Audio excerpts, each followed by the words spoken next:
The wind carried a whisper that morning, dry and slow, like an old ghost crossing the desert. The sky was pale gold, stretching endlessly above the rugged plains. A lonely cabin stood against the horizon, half buried in dust, its walls worn by years of storms and silence. In front of it knelt a Manon, Apache warrior, bare-chested, his skin marked by sun and time. His hands were pressed into the dirt, trembling as though the earth itself might answer his pain. Behind him stood a woman, her dress simple, her face shadowed by both sorrow and resolve. One hand rested on her swollen belly, the other clutching the edge of her shawl. She did not move toward him. She couldn't. The air between them was heavy with words that had already been spoken, and others that could never be taken back. The wind shifted again, stirring a faint trail of sand between them like a boundary neither dared to cross. She had arrived at this lonely homestead 3 seasons ago, carried there by Fedor, perhaps by punishment. Back then her hair had been tied neat under a white bonnet, her eyes uncertain but hopeful. The war had left her with nothing, no family, no home, and a past she wished the world would forget. The small trading post nearby had given her shelter, but not belonging. It was the Apache who had changed that. He came one evening, quiet as dusk, leading a wounded horse and carrying a boy no older than 10. He didn't speak at first, only nodded when she offered water and a place to rest. In those days, the frontier was a place of mistrust. The settlers saw the Apache as the shadow of the wild, something to fear, something untamed. But she had looked beyond the scars on his arms and the paint that streaked his face. She saw his eyes, and in them she found not danger, but something older, something like truth. He worked with silence, fixed her roof after the storms, and brought her water from the well when her hands were too weak to draw it herself. And though he said little, every act spoke for him. Nights were long in that country. The stars stretched close enough to touch, and coyotes called in the distance like souls that couldn't find peace. Sometimes she would sit on the porch with a lantern burning low, and he would sit nearby, sharpening his blade or mending the beads on his armband. They didn't speak, but the quiet between them was softer than most words. But quiet things don't stay untouched forever. The settlers whispered about her, about the woman who let an Apache sleep near her home, about how she smiled at him when he brought her firewood. They said no good could come from it. She ignored them, but every whisper cut deep. The preacher warned her that she was walking a dangerous path. She only lowered her gaze and thanked him, but inside, she wondered whether danger was worse than loneliness. Then came the night that changed everything. It was late autumn, and the cold had settled deep into the valley. A storm rolled across the plains, fierce and sudden. The wind tore at the door, the rain slashed against the windows. He was outside working on the corral, and when the thunder struck, she ran out with a blanket. She called his name, though she'd never dared to before. He turned, lightning flashing across his face. For the first time, she saw fear in his eyes. Not for himself, but for her. When she slipped on the muddy ground, he caught her before she fell. For a moment, they were inches apart, the storm howling around them. His hand brushed her cheek just once, just enough to make her heart tremble. And then everything changed. After that night, they avoided each other's eyes. She busied herself with chores, though her hands shook when she washed the dishes. He came less often, bringing supplies to the porch and leaving before dawn, yet the silence was louder than before. There were things neither could deny, things written in the way she lingered at the window when he left, or how he paused on the trail, looking back once before disappearing into the hills. Months passed, and the whispers grew crueler. Then one morning she fainted by the well. The old woman from the trading post came running, pressing a hand to her wrist. When she awoke, her secret could no longer be hidden. A child was growing within her. The settlement turned cold. No one asked questions aloud, but every eye carried the same judgment. She kept to herself, tending her garden and praying at dusk. But inside, she wrestled with fear. She didn't know if he would return, if he even should. Yet some part of her longed for it, even as her world closed in. And then one dawn he did. Came riding from the east, his horse thin, his face shadowed with exhaustion. He dismounted slowly, leaving his weapon behind. The air was still, the kind of stillness that comes before something breaks. She stepped out onto the porch, clutching her shawl against the morning chill. He said her name softly, the way a man speaks to something sacred. She didn't answer, only stared at him, trembling. He took a step closer, but she raised a hand, stopping him. Her voice was low, breaking. "Don't lift me. I'm pregnant. I beg you." The words struck him harder than any bullet could. His breath caught, and for a moment he seemed carved from stone. Then his knees gave way, sinking into the dirt before her. The wind picked up, swirling dust around them like a veil. He bowed his head, both hands gripping the ground, as if to keep from being torn apart. She wanted to move, to reach out, to tell him it wasn't anger that made her speak that way, but she couldn't. Her heart pounded so hard it hurt. Every step toward him would mean surrendering to what the world had already condemned. Every step would mean facing the truth neither of them had dared to name. He lifted his gaze slowly. His eyes glistened in the sunlight, raw and unguarded. There were no words between them, just the unspoken understanding that their lives had already changed forever. He reached out, his hand trembling, but stopped before touching her. Behind them, the horizon shimmered with heat, and the sound of distant riders echoed faintly through the valley. The settlers were coming. She knew it. He knew it too. For a long moment, time stood still. The wind tugged at her dress, the sand brushed against his face. K-Hawk circled above, silent witness to their fate. She whispered something he couldn't hear, her lips barely moving. Then she turned her face away, as if afraid that one look more would undo her resolve. He lowered his head again, his fingers tracing the dust where her shadow fell. And though neither spoke another word, both knew that what bound them was stronger than the world's judgment, stronger than the fear that haunted every breath.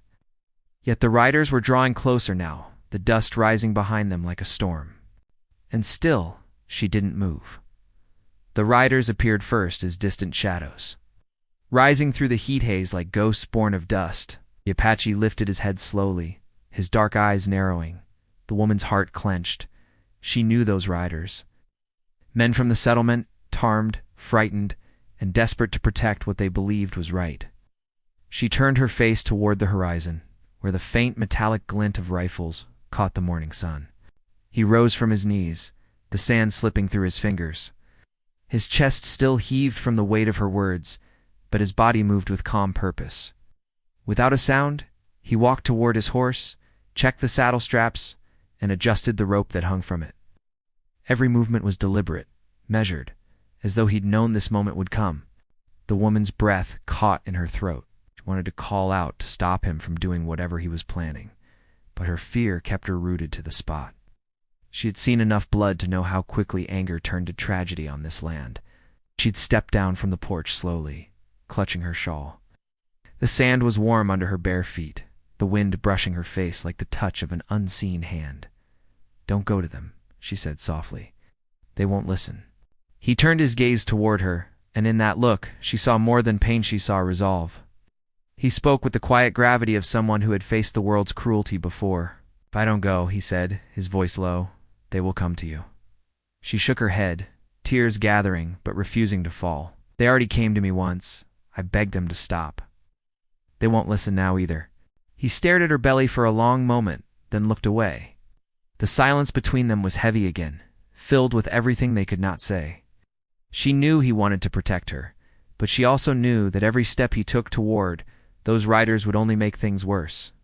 He mounted his horse in one smooth motion, the movement of a man born to the saddle. She watched him, her hands trembling at her sides. He was leaving, and yet she knew he wasn't running away. He was walking straight into the storm. "Please," she said again, her voice breaking this time. "There has to be another way." He paused, his hand on the reins. His gaze softened, and for a heartbeat, the world seemed to still around them. "There never is," he murmured, and then he rode off, his figure growing smaller with every heartbeat until the dust swallowed him whole. She stood there long after he disappeared. The sound of distant hooves echoed in the valley. The settlers were close now. Her pulse quickened as she turned back to the cabin, every instinct screaming that something terrible was about to happen. Inside, the air was thick and still. The old clock on the mantel ticked unevenly, marking time as if it too feared what was coming. She lowered herself into a chair by the window, one hand resting on her belly.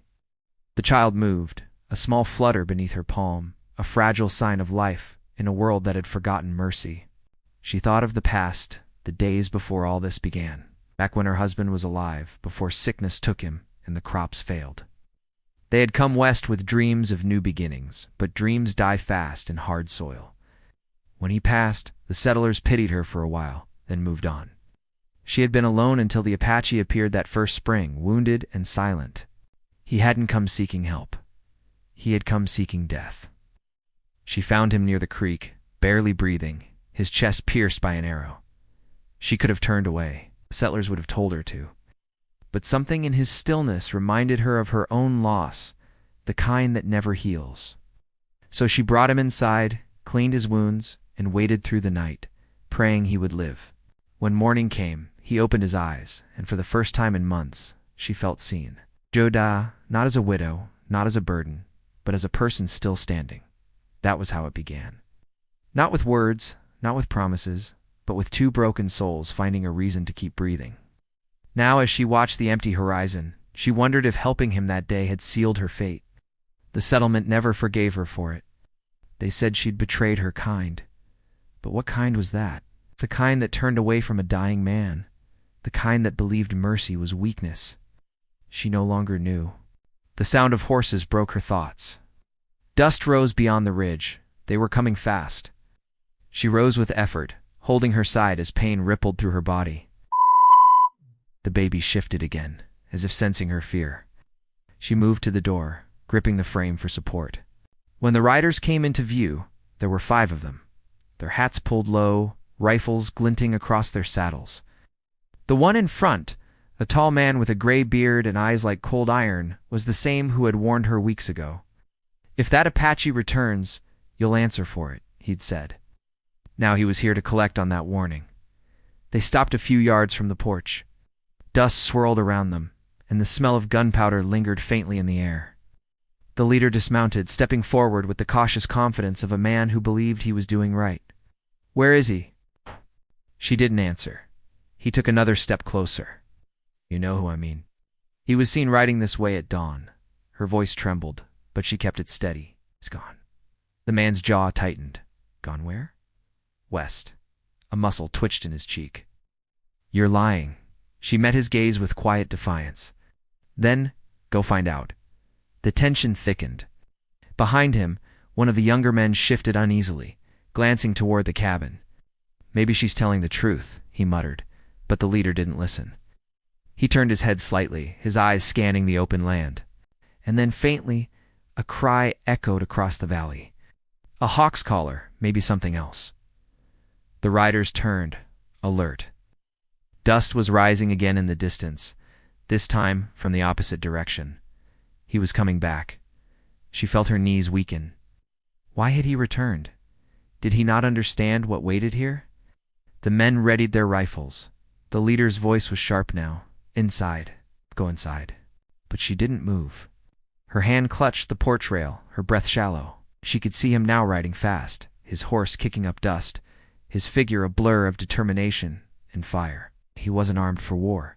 His weapons were still strapped behind him. He wasn't coming to fight. He was coming for her. The settlers raised their guns. Her heart pounded against her ribs. Every instinct screamed for her to run, to hide, to protect the child inside her, but her feet refused to move. The man she had saved once was about to throw himself into danger again for her. The leader lifted his rifle, and in that instant she cried out, not in fear but in fury. "Stop! Don't shoot!" The sound of her voice carried across the open plain, cutting through the wind. The Apache heard it. His horse slowed, hooves kicking clouds of dust as he turned toward the noise. Their eyes met across the distance. For a heartbeat, the world held its breath. The settlers hesitated. The leader's finger hovered over the trigger. The sun burned high overhead, casting long shadows across the dry land. Then the wind shifted again, carrying the smell of rain that never came. He reined his horse sharply, pulling to a stop. From that distance, she could see his expression, sorrowful but steady. He lifted one hand, palm open, as if to show he carried no threat. The leader lowered his weapon slightly, but didn't holster it. "He's playing you," he said to her, his voice hard. "They always do," but she shook her head. "No, you're wrong." The leader's eyes narrowed. Then prove it. Tell him to go. She turned toward the Apache, her voice breaking. Please, go. He didn't move. He just looked at her, and in that look was everything their past, their fear, their love that neither had chosen but couldn't deny. The riders waited. The desert wind howled through the silence, and somewhere deep within the quiet, a single drop of rain fell onto the dry earth, darkening the dust where he had once knelt before her. The storm was coming again, but not the kind the sky brings. The rain that had teased the desert never came. It was as if the sky itself held its breath, unwilling to choose sides in what was about to unfold. The Apache remained still upon his horse, the dust settling slowly around his legs. The men before the cabin waited with hands tight on their rifles, each heartbeat stretching the silence thinner. The woman stood between them, her hair tangled from the wind, her shawl slipping from her shoulders. She felt the air shift the way it always did before something broke. The leader took one careful step forward, his boots grinding against the dry ground. You brought this on yourself, he said quietly, not to her, but to the space between them all. A woman who forgets her place always brings trouble. His voice carried no hate, only a kind of tired certainty, as though he'd said these words before to other frightened souls. The Apache's eyes flickered toward her. For the first time since he'd ridden back, she saw something beyond resolve, something like sorrow. He dismounted slowly, his bare feet touching the earth without sound. The horse huffed, restless, feeling the tension in its master. He took a few steps forward and stopped a good distance away. I came for peace, he said in halting English, his tone measured. No harm, only talk. The leader gave a bitter laugh. You talk with fire and arrows. That's all your kind ever brought. A younger settler behind him shifted nervously. Maybe we should let him speak, he muttered, his fingers twitching against the rifle's trigger. The older man shot him a glare sharp enough to silence him. The woman found her voice then, faint but steady. Please listen, he's not what you think. The leader turned to her with disbelief. Not what I think? He's Apache. It's enough. Her hands trembled against her belly. He saved my life, she said, when no one else would. The words fell heavy, and the silence afterward felt colder than the desert wind. None of the men spoke. They had all heard stories of settlers rescued by natives, rare tales that blurred the lines of right and wrong, but stories were easier to dismiss than what they were seeing now. The leader's eyes hardened again. Saved you or claimed you? Don't lie to yourself, woman. You're already lost. The insult burned through her like fire, but she didn't flinch. She stood straighter, her fear turning into something firmer. If being lost means being human, she said, then maybe I am. The man sneered. You think you know him? You think he won't turn on you like the rest of them? She didn't answer. She only looked at the Apache again, her gaze full of all the unspoken truths between them. He stepped closer, his hand open, his expression calm but strained. The men raised their guns immediately. The leader barked, That's far enough. The Apache stopped. His eyes moved to the woman. Shouldn't be here, he said softly. Not now. Not when they bring hate with them. I can't leave, she whispered. This is my home. A long breath escaped him, and I stay too. The settlers murmured among themselves. The younger, one barely a man, maybe 19, looked uncertain, his voice wavering. Maybe we should just leave her be, sir. She's got a child. We don't need more trouble. The leader turned on him sharply. That child isn't ours to protect, he snapped. That's her mistake. The boy lowered his gaze, ashamed but not convinced. He had seen enough suffering in these lands to know that justice wasn't always clean. He looked at the woman's face and saw nothing but exhaustion, an exhaustion that made her seem older than her years. The Apache spoke again, his words carrying the weight of an old wound. My people once lived here, before your fences, before your laws. We took care of this land, and it took care of us. Now, you call us thieves, killers. But who was the first to take? The leader's face reddened, but he didn't answer. The truth, once spoken, had a way of unsettling even the hardest hearts. The wind shifted again, lifting small swirls of dust between them. From the distance, thunder rolled faintly, echoing through the canyons. The sound drew their eyes to the horizon for a moment, and that moment was all the Apache needed to take another step toward the woman. She didn't move away. The The men tensed, but he raised both hands, showing them empty. "Don't," the leader warned, but the Apache didn't stop. He looked only at her. "You must leave," he said quietly. "They won't rest until I'm gone. If you stay, they will take everything from you." She shook her head. "Where would I go? I think there's a place for me now." They already turned their backs. The pain in her voice cut deeper than fear.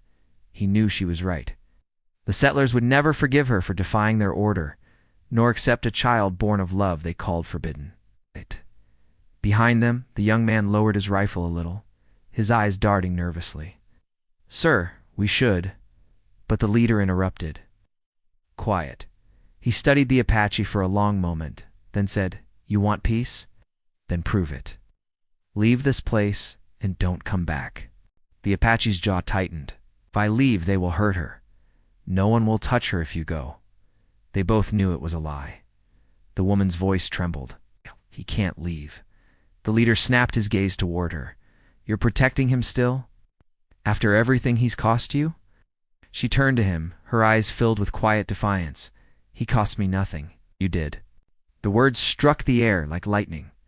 The men shifted uneasily, their certainty cracking under the weight of her courage. The leader stepped closer, his anger breaking through the veneer of righteousness. "You think you're brave standing there with him? You think the world will let this stand?" Her breath caught. "I don't care what the world allows." For a moment, even the wind stopped moving. The leader looked at her, then at the Apache, and something in his expression shifted. Not understanding, not forgiveness, but a reluctant recognition that his power over them was slipping. He lifted his hand, motioning his men back. "We're not done," he said. "The council will decide. You'll answer for this." They began to turn their horses. The young man looked back once, meeting the woman's eyes before following the others. The leader's words hung in the air like smoke. When the riders disappeared beyond the ridge, the silence returned sharp and unforgiving. The Apache watched until they were gone. Then he turned to her, his voice low. "They will come again." She nodded. "I know." He stepped closer, his hand brushing against her arm in a rare gesture of comfort. "You should go north. There's a place by the river. Safe." She met his gaze, her lips trembling. "And you, I'll follow later." "You're lying," she whispered. He didn't answer. His silence said enough. That night the cabin felt smaller than ever. The air was heavy with tension and dust. She sat by the fire, staring at the flames while he repaired a broken piece of his saddle. Neither spoke for a long time. Finally, she said, "When I first found you, you said the land remembers everything. Do you think it remembers mercy too?" He paused his work, looking into the fire. "The land remembers what people forget." She smiled faintly, though it didn't reach her eyes. "Then maybe it will forgive us." Outside, the wind carried faint sounds from the valley wolves, or maybe men. The night stretched endlessly, thick with unease. Every crack of wood, every rustle of wind made her flinch. Before dawn, she woke to find him gone. The door was open, and the first light of morning painted the desert gold. His horse was gone too. On the table, he had left a small pouch of beads, the same ones he had worn around his wrist since the day she met him. She pressed it to her chest, feeling the sharp edges bite into her palm. The child inside her moved again, as if sensing the storm that was still coming. Far off in the hills, the faint echo of gunfire rolled through the air. The sound carried a message she couldn't bear to understand. And as the sun climbed over the barren land, she whispered to the emptiness, "Don't let him fall." But the wind didn't answer. It only carried her voice across the valley, toward the place where destiny waited for them both. The gunfire that broke the dawn had ended as quickly as it began, but its echo stayed long after the sound was gone. The woman stood in the doorway of her cabin, the desert air dry against her lips, her hand gripping the frame so tightly her knuckles turned white. She couldn't see him not through the haze rising off the ground, but she knew he was out there somewhere, alone. Every sound that drifted from the hills made her heart jolt. Every gust of wind felt like it carried his name. The morning dragged into silence. The settlers didn't return, not yet. Maybe they'd gone to the council. Maybe they were gathering more men. The waiting was the cruelest part. She moved around the small cabin aimlessly, touching things that didn't need touching, whispering prayers that had no words. The fire in the hearth had burned low, the bread on the table gone cold. She hadn't eaten since the day before, and her body was weary, but the fear kept her upright. By midday, the sun burned mercilessly overhead. The horizon shimmered with heat, and the dry air hummed with the sound of cicadas. She stepped outside and shaded her eyes, scanning the hills for movement. For a long moment, there was nothing. Then she saw a dark figure, staggering slowly down the slope, her breath caught. He was coming back.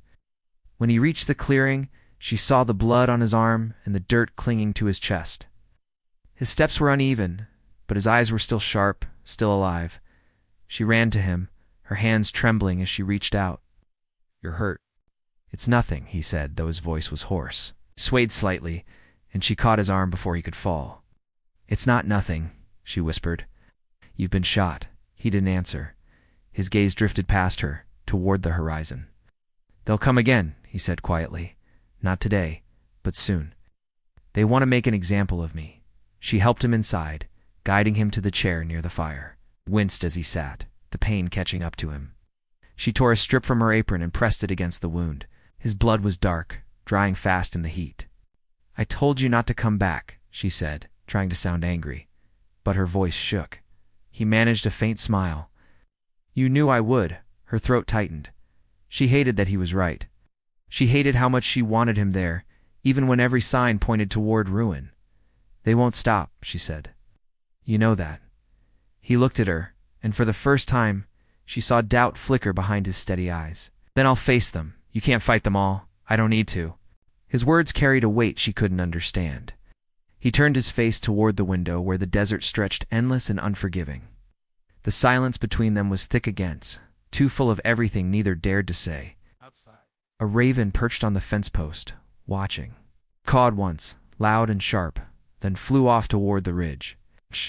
She followed it with her eyes, uneasy. The air felt different, heavy, like the sky was waiting. As the afternoon wore on, he began to speak in fragments, half to her and half to himself. He told her about his village, about the hills where his people once camped before the soldiers came. He spoke of a river that had run clear once, before it turned to dust. His voice was quiet, but every word carried years of pain. "They took our land," he said it was God's will. "My father died believing there was still peace somewhere. But I learned peace doesn't live in land. It lives in hearts that remember what mercy feels like." She listened, her hands still pressed against his bandaged arm. "And do you still believe in mercy?" He looked at her then, eyes dark as storm clouds. "Only when I see you." Her chest tightened at the words. She turned away before the tears could fall. "Then you see too much," she whispered. The rest of the day passed in uneasy quiet. The wind picked up toward evening, carrying with it the scent of smoke. She went outside again, her heart pounding. Far in the distance, a thin line of smoke rose into the sky, black and twisting. "The settlement," she said. "They're burning something." He joined her at the door, his expression unreadable. "They're sending a message." "Then what do we do?" He didn't answer right away. His hand brushed the beads around his neck, the ones she knew belonged to his father.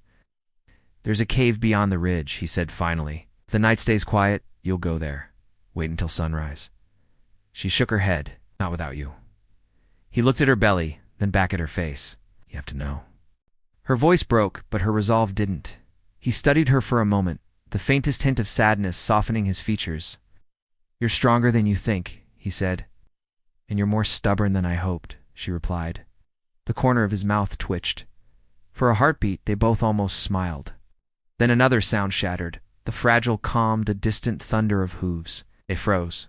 He moved first, snatching his rifle from the corner. She followed him to the window, peering out into the fading light. Whoa! Dust was rising again, closer this time. The sound grew louder, the rhythmic beat of horses cutting through the still air. "They're early," he said quietly. Her pulse raced. "How many?" "Too many." He turned toward her. "Go to the back." "Take what you can carry," she hesitated. "And you." "I'll hold them off." "No," she said sharply. "We'll die." He stepped closer, his hand resting gently against her cheek. "If I fall, they'll leave you be. They only want one of us." "That's not true," she whispered. "They hate me too. Then they'll hate your courage." Before she could argue, the pounding of hooves grew deafening. The earth trembled beneath them. He moved toward the door, loading his weapon with steady hands. She caught his arm. "Please," she said, her voice trembling. "Don't go out there." He looked down at her hand, then into her eyes. "I was born under this sky," he said softly. "If I die, it will be beneath it too." Tears blurred her vision as he stepped outside. The door creaked shut behind him, and the world seemed to hold still. From the window, she saw him walk into the open, the wind tugging at his hair, his silhouette framed by the dying light. The riders came into view, 10 of them, armed and ready. The leader was at the front, his face hard as stone. He reined his horse to a stop a few yards away. The Apache stood tall, his weapon lowered but ready. The leader called out, "You should have left when you had the chance." The Apache didn't move. "This land was mine long before yours." The men spread out, forming a line. The woman pressed her hand to the window pane, her breath fogging the glass. Every instinct told her to run, but her legs wouldn't move. The leader raised his rifle. "You can end this now. Walk away." The Apache shook his head slowly. "You end it by walking away." For a long, terrible moment, no one spoke. The air was thick with dust and heat, with the weight of choices that couldn't be undone. Then the leader gave a signal. The men raised their weapons as one. She screamed his name, her voice lost in the wind. He turned his head just once, enough for their eyes to meet through the glass. And in that brief glance, everything they hadn't said passed between them, the love, the defiance, the promise that no matter what happened next, the truth of them would not die with the body. The first shot rang out. The sound tore through the silence, sharp and final. The horses reared, the dust exploded upward, and the world became chaos. She ducked, clutching her stomach, her body shaking as more shots followed. The echoes filled the desert, rolling endlessly until they seemed to merge with the wind itself. When the gunfire stopped, all that remained was the sound of the wind pushing through the dry grass. She rose slowly, her breath uneven, her eyes fixed on the door. Her hand trembled as she reached for it. Beyond that door waited the truth, and she didn't know if she was strong enough to face it. But she knew she had to. And as she stepped forward, the floorboards creaked beneath her feet. The world outside holding its breath once again, waiting for what came next. The wind howled across the open plains, scattering dust through the air as the last echoes of gunfire faded into silence. The woman stood frozen inside the doorway, her hand still clutching the edge of the wall. Her heart pounded so hard she thought it might tear through her chest. The world outside was still, but it was not peaceful. The quiet felt heavier than noise, like the land itself was holding its breath, waiting for her to move. When she finally stepped out, the heat hit her face first, then the smell of smoke and gunpowder. The dust had settled just enough for her to see the shape of the battlefield. Horses were gone. The riders had vanished back toward the hills, leaving only footprints and silence behind. Her eyes searched frantically, scanning the ground for movement. Then she saw him. He was lying in the sand near the fence, half covered in dust, his hand resting against the earth as if he had reached out for it one last time. Her knees gave out before she reached him. The world spun and dimmed, but she crawled the last few feet, her trembling fingers brushing his shoulder. His skin was warm. His chest rose faintly, shallow and uneven. He was alive. She pressed her hands against the wound, whispering his name over and over. His eyes opened slowly, dark and soft like the desert before nightfall. He looked at her and tried to smile, but his lips barely moved. "You shouldn't have come out," he murmured. Her tears fell onto his face. "I had to. Thought they killed you." "They tried," he said weakly. "But the land still remembers mercy." She leaned closer, cradling his head in her lap. Around them, the world was eerily calm. The sky had shifted to gold, the sun sinking behind the far ridges. The wind carried the sound of the river faintly from beyond the hills, as if reminding her that life still flowed somewhere beyond the pain. "You have to move," he whispered, "before they come again. I won't leave you." He lifted his hand, touching her face gently. "You must. For the child." Her eyes filled again. "I can't do this without you." "Yes, you can." His voice was fading, but his gaze stayed steady. "You are stronger than I ever was." The words broke something inside her. She clutched his hand tightly, willing him to hold on. "Don't speak like that. You'll be fine. I'll find help." He shook his head faintly. "There is no help for men like me, only peace." She bent down, her forehead against his. "Then I'll stay until you find it."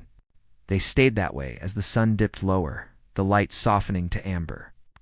She felt his breath slow, each one shallower than the last. And then, just as the first star appeared in the sky, he whispered something she could barely hear. "Tell him, tell my son, it came from love." Her tears fell freely now, hot and heavy. She wanted to answer, but her voice caught in her throat.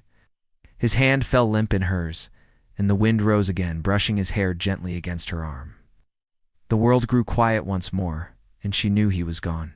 She stayed beside him until the stars spread across the whole sky. The desert was cold now, the kind of cold that seeps into bone. She whispered prayers she didn't remember learning, her voice trembling in the dark. Then she stood, her movements slow and heavy. The pouch of beads he had given her still hung from her neck. She took it off and placed it over his heart. The small colored stones caught the moonlight and shimmered faintly, like tiny flames refusing to die out. She pressed her hand to his chest one last time, then rose, clutching her belly. The journey to the river was long. She walked through the night, guided only by the stars. Each step felt like a farewell to the land, to the life she'd known, to the man who had given her something she'd never thought she'd feel again. By the time she reached the riverbank, the first light of dawn was creeping over the horizon. She knelt by the water and washed the dust from her hands, watching it drift away downstream. The days that followed passed in silence. She built a small shelter near the water, living off what she could gather. Sometimes she would wake in the middle of the night, hearing his voice in the wind. It always said the same thing: "Remember mercy." Months later, when the child came into the world, the pain was fierce, but it was not the same pain as before. It was a reminder that something still lived where so much had been lost. She named the child after the river that had carried her to safety. His eyes were dark like his father's, his cry strong and unafraid. For a time she kept to herself, raising the boy among the reeds and willows. But word travels fast in places like that. The settlers spoke of the woman who lived alone by the river, who refused to leave, who was seen walking at dusk with a child of mixed blood. Some called her cursed. Others said she was blessed. No one truly knew her story, and few were brave enough to ask. Once, many years later, a traveler stopped by her home. He was an old man, weary and kind, carrying news from the settlements. He told her that peace had come at last between the soldiers and the tribes. The fighting had stopped, though not before many had fallen. He mentioned an Apache warrior who had once defended settlers against a raid, buying their safety at the cost of his own life. She didn't say a word, but she knew it was him. The world had finally remembered what she had always known, that his heart had never belonged to war. After the traveler left, she took her son to the old cabin on the edge of the desert. It was broken now, half buried in sand, but the fence still stood, and the marks of that final day were still carved into the earth. She showed the boy where his father had stood, where the land had turned red, where the wind had carried his last breath. He wasn't a hero or a ghost, she told him softly. He was a man, and men who love deeply never truly leave. The boy knelt in the sand, tracing small shapes with his fingers. "Will we stay here?" he asked. She looked out toward the horizon, where the sky met the earth in endless stillness. "No," she said gently. "We'll move on, but we'll carry this place with us." As they turned to leave, a breeze swept through the valley, warm and strong. The wind lifted the dust around them, swirling in soft patterns that glimmered in the sunlight. For a moment, she thought she saw his shadow there kneeling, proud and unbroken. Years passed, and the boy grew tall. The land around the river changed.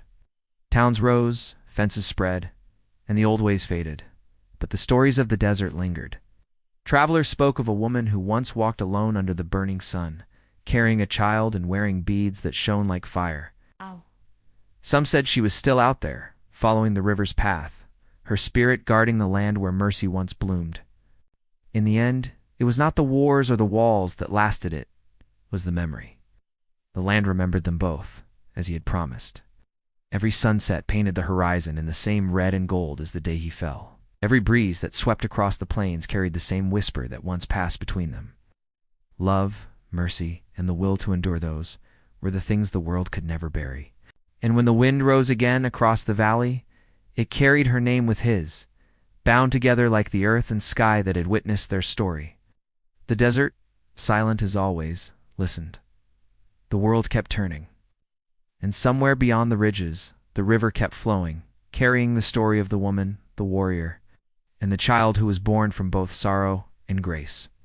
Their story did not end in fire or silence.